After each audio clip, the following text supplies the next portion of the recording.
So I just got back from seeing Doctor Strange a second time, and it was still amazing. And what this has taught me is that I would really like to just fucking pack up everything and become a sorcerer right now. Because I would really like to start doing magical arts, making portals, and doing all kinds of world-bending shit. That would be awesome. With that said, this is my spoiler review that I promised, and now we're going to do it. So if you haven't seen the movie already yet, why? And please make sure you need to leave this video because this is a spoiler review with huge plot details in the movie. If you have seen it already, or you just don't care about the movie, we'll sit back, relax, and stick by as we talk about spoilers in 3, 2, 1, go. So Stephen Strange is basically this doctor. As I said, he gets into a serious accident, and he has such severe nerve damage that he can't move his hands, and they're just jiggling. I mean, his life is entirely gone at that point. He thinks he's the best, and he was the best, but now he's been reduced to just a regular person. And then he gets the idea to go all the way on the other side of the world from this guy played by Benjamin Bratt, who apparently was paralyzed at one point, but somehow got the ability to walk again through other means. So he eventually gets to the other side of the world. He finds the monks, specifically the Ancient One and everybody else, and they eventually take him in, although after an experiment where they basically, well, the Ancient One sends him on a little trippy acid trip through space-time and other dimensions and all that. Literally, she just pressed his head and he went whoosh, and now he's flying all through space and time and basically on a really bad acid trip that's actually pretty awesome to look at. Right there, from the moment he did that, that pretty much changed how we see everything from now on in Marvel. That pretty much just showed the entire scope of what else Marvel can do, and as far as this movie goes, what else can happen here. So through various means and everything, we learn more about the plot, learn more about the characters and everything, and that Doctor Strange has to go through his training in order to become a Sorcerer Supreme, which eventually happens throughout the course of the movie. Tilda Swinton as the Ancient One, she does a very good role in this, and she's very good as a mentor and a parent figure, but as it looks, there's a little bit more to her than what meets the eye, because you find out that she stays alive all these years through other means. No one knows what those means are, but eventually it's revealed that she's been dabbling in the dark arts, or using dark magic to do it, which kind of puts off other people. I think one of my favorite parts of the movie was the Cloak of Levitation, which comes in about halfway through the film, which is basically when Strange is just walking through one of the Santorums and he's looking for artifacts, and he just sees this cloak that just levitates and kind of looks at him and follows him everywhere it goes. Almost like a carpet from Aladdin, or like the invisibility cloak from Harry Potter.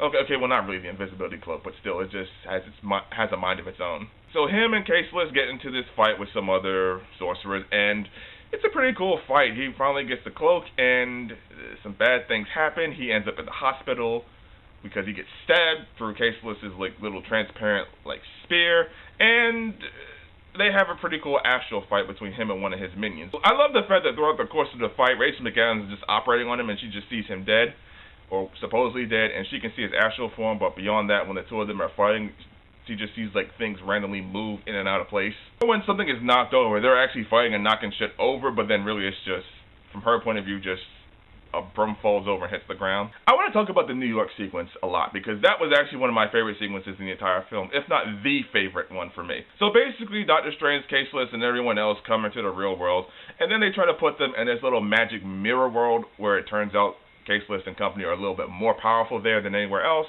And then as they're running through the streets causing chaos, there's constantly like flipping buildings around and rearranging the world. So then it turns into a kaleidoscope.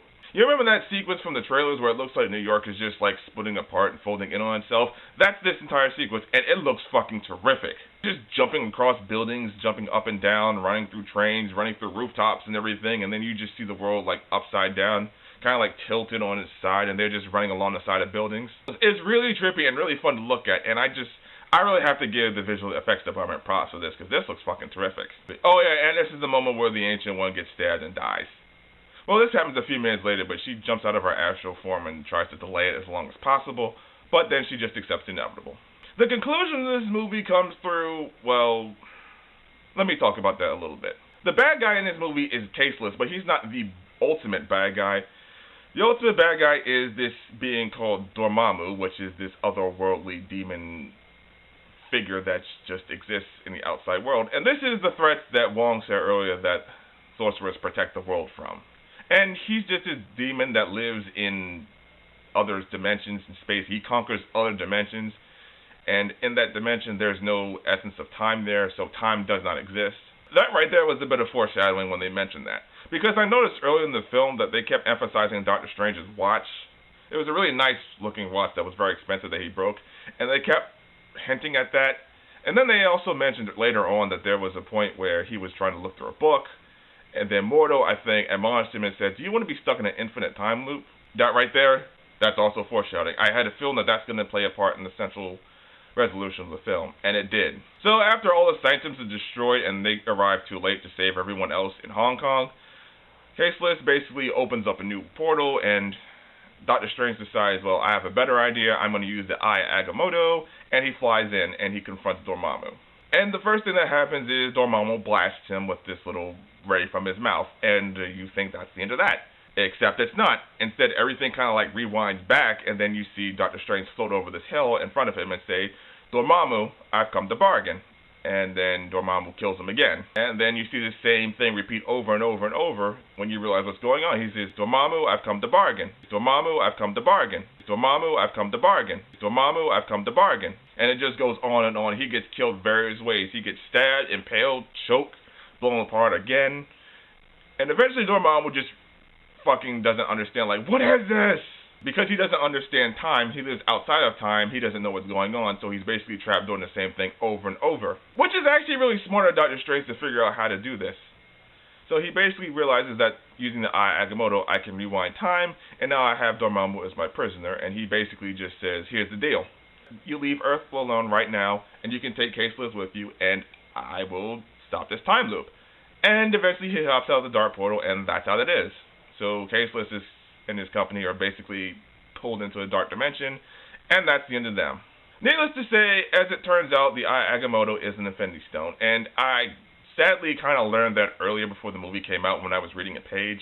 Though the end result of the film is happy, it turns out Mordo is not so happy because they broke all the basic natural laws, and he decides that he doesn't want to deal with this anymore, so he just leaves.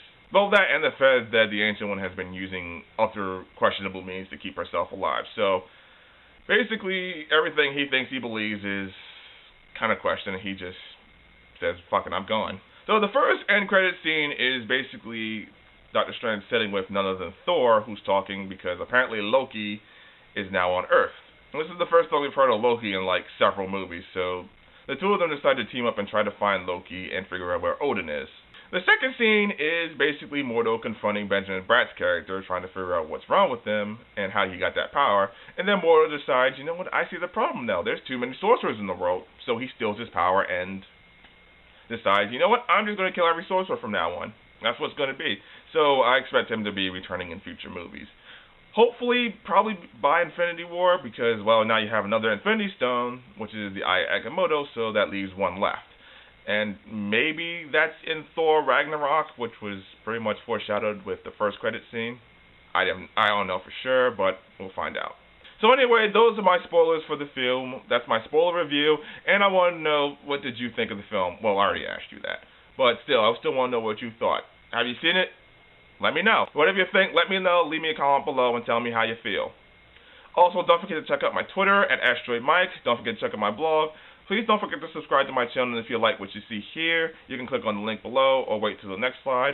And as always, I will see you around. So until then, this is me saying, peace out.